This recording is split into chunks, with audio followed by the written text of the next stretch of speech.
नमस्कार। Ayurveda free health insurance में आप सभी का स्वागत है। आज हम किचन में मिलने वाले एक ऐसे स्पाइस जो छोटे से बीज के रूप में ना सिर्फ खाने का स्वाद बढ़ाता है, पिकल्स या अचार में बहुतायत से यूज होता है, बल्कि आयुर्वेद में एक शक्तिशाली औषधि विशेष रूप से तेलों के रूप में वर्णित है। जी हाँ, आप ठीक समझ रहे हैं, मैं बात कर रही हूँ सरसों या मस्टर्ड की। परंतु यहाँ पर मस्टर्ड क्रॉप कहना ज़्यादा उचित होगा, क्योंकि सरसों या ब्रासिका की बहुत सारे स्पीसीज या प्रजातियाँ मिलती हैं। आज के वीडियो में हम सरसों के दो मुख्य प्रकार, सरसों सरसब यानी कि मस्टर्ड और राई यानी कि इंडियन मस्टर्ड के बारे में विस्तार से चर्चा करेंगे कि क्या इनके गुण, रस, वीर्य, विपाक होते हैं, विभिन्न बॉडीलियर सिस्टम्स पर इनके कर्म क्या हैं और साथ ही इनके अंतर को भी समझेंगे। तो चलिए शुरू करते हैं। सबसे पहले सरसों के समानार्थी शब्द या सिनोनिम्स को जानते हैं। पहला है सर शब्द, सरति स्नेहो अस्मात् यानी कि जिससे तेल निकाला जाए, कटु स्नेह यानी कि जिससे जो तेल निकले या स्नेह निकले वो कड़वा हो, तंतुभ यानी कि जिसके पुष्प केशर जो हैं वो पीले रंग के हों। लेटिन नेम है ब्रासिका कंपेस्ट्रिस। सरसों में बायोएक्टिव कंपाउंड्स क्या क्या होते हैं, तो mainly phenolic compounds and glucosinolates इसमें भरपूर मात्रा में पाए जाते हैं। फैटी एसिड्स होते हैं, सिनाल बीन्स होते हैं। इसके अतिरिक्त आइसोथियोसाइनेट्स इसमें होता है, जिसके कारण कि तेल में कटुता या कड़वापन इसमें होता है। तो ये सभी जो एक्टिव कंपाउंड्स होते हैं ये इसकी जो मेडिसिनल प्रॉपर्टीज़ हैं उसमें कंट्रीब्यूट करते हैं। भाव प्रकाश निघंटु जिसमें कि आयुर्वेदिक जो हर्ब्स हैं उनका वर्णन आया है, उसमें इसकी दो जातियां यानी कि स्पीसीज बताई गई हैं। पहला है श्वेत या गोर सरसब, इसे सिद्धार्थ भी कहते हैं। लोकल भाषा में इसे पीली सरसों या येलो मस्टर्ड कहते हैं। दूसरा है रक्त सरसब, इसके बीज जो हैं डार्क ब्राउन कलर के होते हैं, बट औषधीय प्रयोग के लिए जो गोर सरसब या पीली सरसों येलो मस्टर्ड होती है वही उपयोगी होती है। तो आज हम उसी के बारे में चर्चा करेंगे। अब इसके गुणों की बात करते हैं। तो गुणों में सरसों का जो शाक है या जो पत्ते होते हैं वो तीक्ष्ण और रुक्ष होते हैं, लेकिन जो तेल और बीज होते हैं वो तीक्ष्ण और स्निग्ध गुण इनमें होता है। रस में ये कटु यानी कि पंजेंट और तिक्त यानी कि बीटर टेस्ट वाले होते हैं। विपाक भी इसका कटु यानी कि पंजेंट होता है और वीर्य इसका उष्ण यानी कि होठ होता है। तो यहाँ ये बता दें कि जो सरसों का साग होता है चूँकि तीक्ष्ण रुक्ष होता है, इसीलिए विदाह यानी शरीर में जलन पैदा करता है। त्रिदोषवर्धक, वात पित्त कफ तीनों दोषों को बढ़ाता है, उनमें इम्बैलेंस करता है। साथ ही तो ये मल को बांधने वाला और मूत्र को रुक रुक के निकालता है। तो इसीलिए हमेशा जो सरसों का साग है उसका मॉडरेशन में सेवन करना चाहिए। उष्ण वीर्य होने से ये कफ वात का नाशक होता है, लेकिन उष्ण तीक्ष्ण होता है इसीलिए पित्तवर्धक होता है, पित्त दोष को बढ़ाता है। इसीलिए कफ वात जन्य विकारों में इसका प्रयोग किया जाता है। अब इसके एक्सटर्नल या बाह्य प्रयोग क्या हैं वो देखते हैं। तो इसके जो सरसों के बीज हैं वो लेखन यानी कि स्क्रैपिंग प्रॉपर्टी उनमें होती है। कुष्ठग्न यानी कि जो स्किन डिसऑर्डर हैं उनको दूर करता है। व्रण्य यानी कि कॉम्प्लेक्शन को बढ़ाता है। शोणित उत्क्लेशक ब्लड सर्कुलेशन को बढ़ाता है। और इसका जो तेल होता है वो जंतुघ्न यानी कि एंटीबैक्टीरियल प्रॉपर्टीज वाला होता है। वेदना स्थापन, पेन को कम करता है और स्नेहन यानी कि बॉडी में ऑयलेशन ये करता है। तो ऐसा सब होने से जो भी स्किन डिसऑर्डर्स हैं उनमें इसका लेप या फिर तेल का प्रयोग किया जाता है। इसके अतिरिक्त जनरल स्ट्रेंथ के लिए भी जो डेली मसाज है उसके लिए सरसों का तेल बहुत बढ़िया बताया गया है। दंत पुए या जो पायरिया है, जो दांतों की डिजीज है, उसमें भी सरसों के तेल का गंडूश धारण करना या ऑयल पुलिंग। इसके अतिरिक्त सेंधा नमक में सरसों का तेल मिला करके दांतों पे लगाया जाता है। कॉम्प्लेक्शन के लिए भी जो उपटन है उनमें इसका प्रयोग किया जाता है।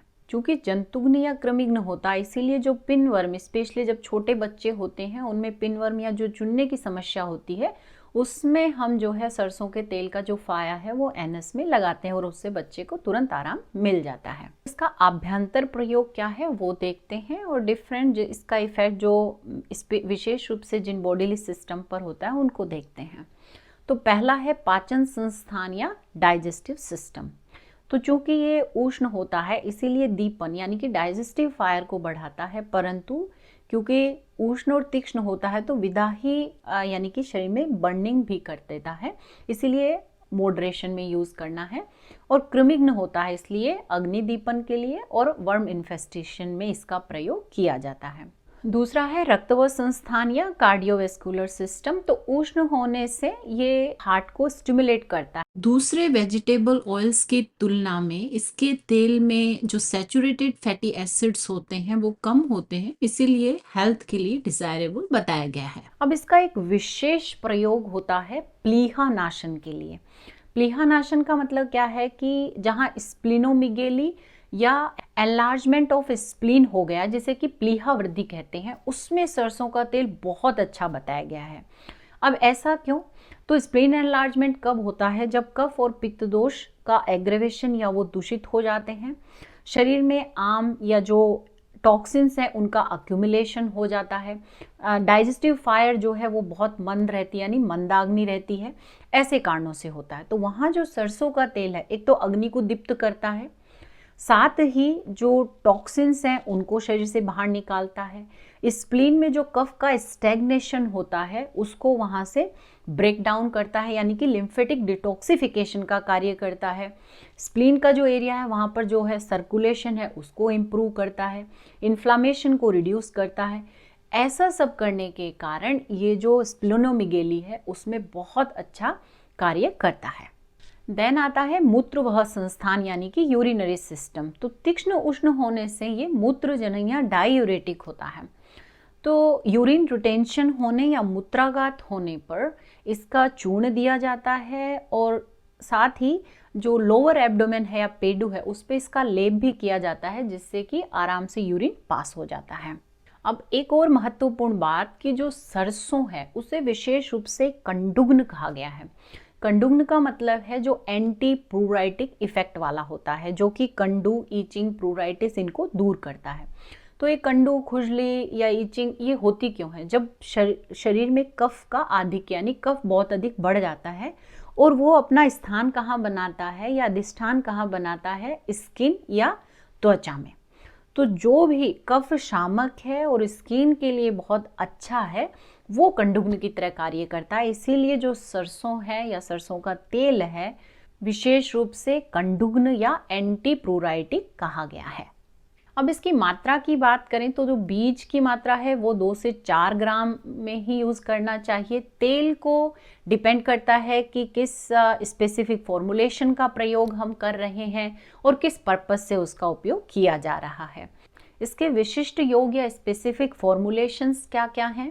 बिल्वादी तेल, क्षार तेल, कटुतुंबी तेल, वातहर तेल, सिद्धार्थादि तेल, कुष्ठहर लेप, सरसपादी लेप आदि। अब हम राई या इंडियन मस्टर्ड के बारे में बात करेंगे। तो सबसे पहले राई के समानार्थी शब्द या सिनोनिम्स को जानते हैं। पहला आता है राजिका यानी कि जिसका तीव्र प्रभाव हो। दूसरा है आसुरी यानी कि तीक्ष्ण होने के कारण तीक्ष्ण गंधा, इसकी गंध बहुत तीक्ष्ण होती है, इसके कारण क्षुत्तजनिका, चूंकि ये भूख को बढ़ाने वाली होती है। लेटिन नेम है ब्रासिका जेंसिया। एक दूसरी प्रजाति भी इसकी होती है जिसका लेटिन नेम है ब्रासिका नाइग्रा, इसे बनारसी राई भी कहते हैं। और ये जो रंग में थोड़ी डार्क या गहरी होती है, पिछल होती है, जालीदार होती है, परंतु आज हम बात करेंगे ब्रासिका जेंसिया की। बायोएक्टिव कंपाउंड्स अगर हम देखें तो जैसा हमने मस्टर्ड में बात करी थी, क्योंकि ब्रासिका की प्रजाति है तो वो सेम होते हैं लेकिन जो रेशियो है वो डिफरेंट होते हैं। जैसे कि जो आइसोथियोसाइनेट होता है वो राई में बहुत ज़्यादा होता है, इसीलिए पंजेंसी ज़्यादा होती है। अब राई के गुणों की बात करते हैं। तो गुणों में तीक्ष्ण यानी कि शार्प होती है, रस इसका कटु या पंजेंट होता है, विपाक भी इसका कटु या पंजेंट होता है, वीर्य में ये उष्ण यानी कि होट होती है, गर्म तासीर की ये होती है।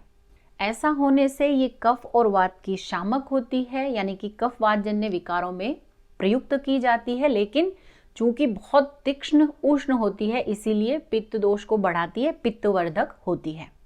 आगे बढ़ने से पहले ये जानते हैं कि जो राई या इंडियन मस्टर्ड है उसका वर्णन विशेष रूप से विदाही कर्म या विदाही द्रव्यों के अंतर्गत आया है।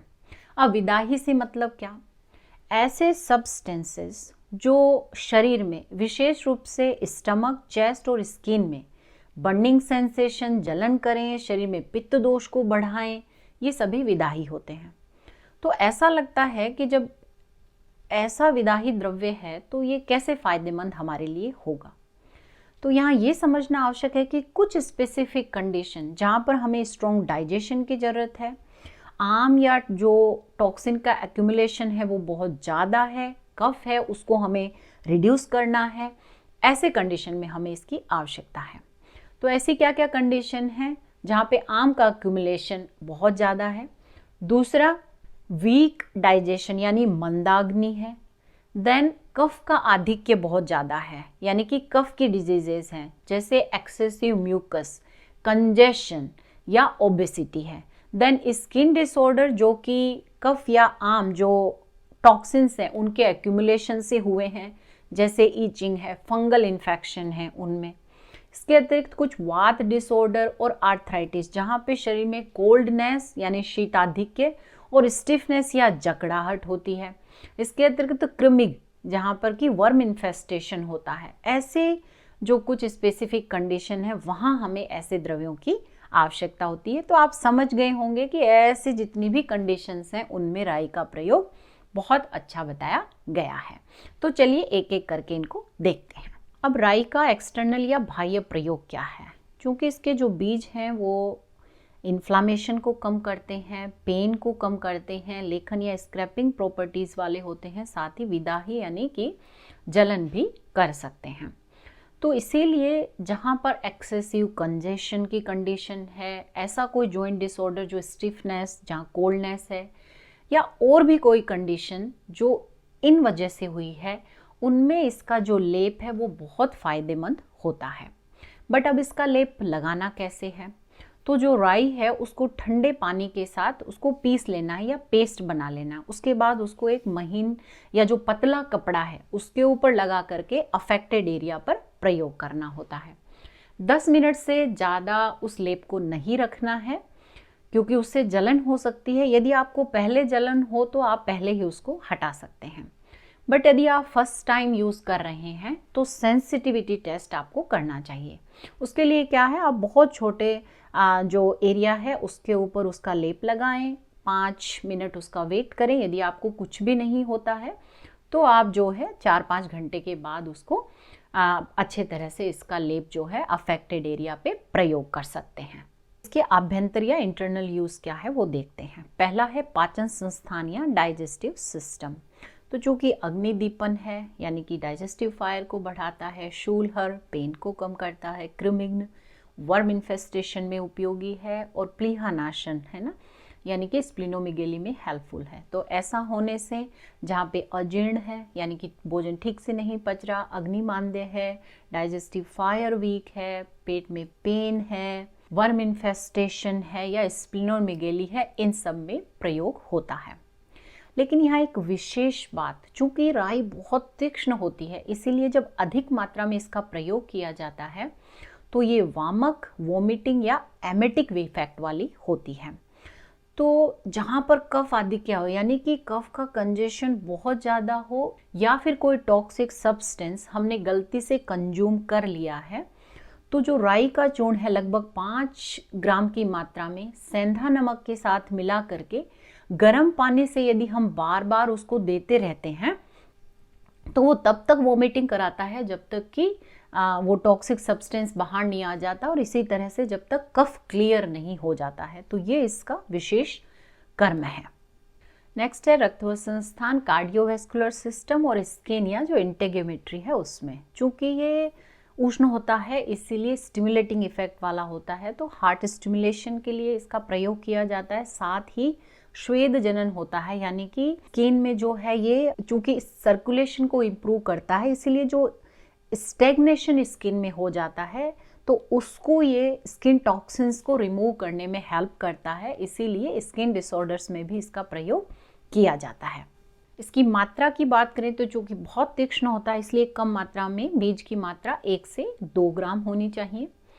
यदि अधिक मात्रा में इसको ले लिया जाए तो पित्त दोष बहुत अधिक बढ़ने से जो लक्षण हैं, जैसे थर्स्ट है, बहुत ज़्यादा स्वेटिंग है, बर्निंग सेंसेशन अंदर से फील हो रही है, ये सभी लक्षण इससे हो सकते हैं। तो इन अहितकर या जो अनडिजायरेबल इफेक्ट्स हैं, इनको दूर करने के लिए पित्त शामक उपाय करने हैं, यानी कि जितनी भी ठंडी तासीर की द्रव्य हैं उनका सेवन करना है। मीठे, चिकने, ऐसे जो भी द्रव्य हैं उनका सेवन करने से ये ठीक होता है।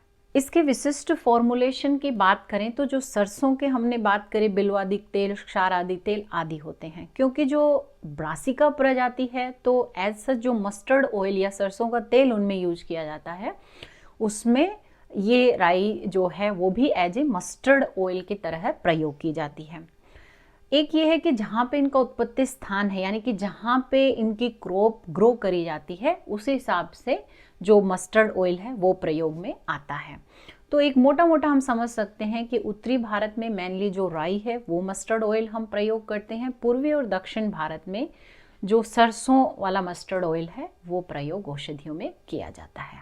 अब हम ये समझते हैं कि राई और जो सरसों है उनमें अंतर क्या है। ओके, सो जो सरसों होती है यानी कि मस्टर्ड, वो है ब्रासिका कैम्पेस्ट्रिस, और जो राई है यानी इंडियन मस्टर्ड, वो होती है ब्रासिका जंसिया। सरसों का जो वर्णन है वो बृहत्रयी यानी कि चरक, शुश्रुत, उनमें भी आया है, परंतु जो राई का वर्णन है वो वहाँ नहीं है। भाव प्रकाश या भाव प्रकाश निघंटु में वो वर्णित है। गुणों की बात करें तो जो सरसों है या मस्टर्ड है वो राई के बनिस्पत स्निग्ध और सौम्य होती है। राई बहुत अधिक तीक्ष्ण होती है और विषहर प्रभाव वाली होती है। इसी तरह से सरसों कटु यानी पंजेंट और तिक्त यानी बीटर टेस्ट वाली होती है, जबकि राई जो है वो विशेष रूप से कटु रस प्रधान यानी कि पंजेंट टेस्ट वाली होती है। अब हम सरसों के ऑयल और राई का जो ऑयल है उनकी बात करते हैं। तो जैसा हमने पहले भी देखा कि जो राई होती है उसमें आइसोथियोसाइनेट जो होता है वो अधिक मात्रा में होता है, इसीलिए इसका जो तेल है वो बहुत अधिक पंजेंट होता है, जबकि जो सरसों का तेल होता है वो लेस पंजेंट होता है। यदि एरोमा या तेल की खुशबू की हम बात करें तो जो राई का तेल होता है वो स्ट्रॉन्ग, शार्प और पंजेंट एरोमा वाला होता है, जबकि सरसों के तेल की बात करें तो वो माइल्ड और लेस पंजेंट होता है। अब ऑयल के कलर की बात करते हैं तो सरसों के तेल की बात करें तो वो light yellow to golden colour का होता है, जबकि जो राई का तेल होता है वो dark yellow to reddish brown colour का होता है। टेस्ट की बात करें तो जो सरसों का तेल है वो माइल्ड पंजेंट होता है, उसमें एक स्लाइटली स्वीट टेस्ट होता है, बट जबकि राई का जो तेल होता है वो बहुत स्पाइसी एंड हॉट होता है। तो ये थे हमारे 2 स्पाइसेस टाइनी सीड्स के रूप में, जो कि औषधीय गुणों से भरपूर है और हम सबकी किचन में मिलते हैं, परंतु बहुत सावधानी से यूज करें ताकि इनसे मिलने वाले सभी फायदे या बेनिफिट्स हम उठा सकें और होने वाले नुकसान से बच सकें। उम्मीद है आज के वीडियो के माध्यम से आपने कुछ नया सीखा होगा। स्पाइसेस और हर्ब्स की ये सीरीज अगर आपको पसंद आ रही हो तो चैनल को सब्सक्राइब करें, वीडियो को लाइक करें, शेयर करें। यदि कोई भी प्रश्न आपके दिमाग में हो तो कमेंट सेक्शन में कमेंट करके ज़रूर बताएं। मिलते हैं अगले वीडियो में एक नए स्पाइस के साथ। तब तक के लिए take good care of your self because health is wealth.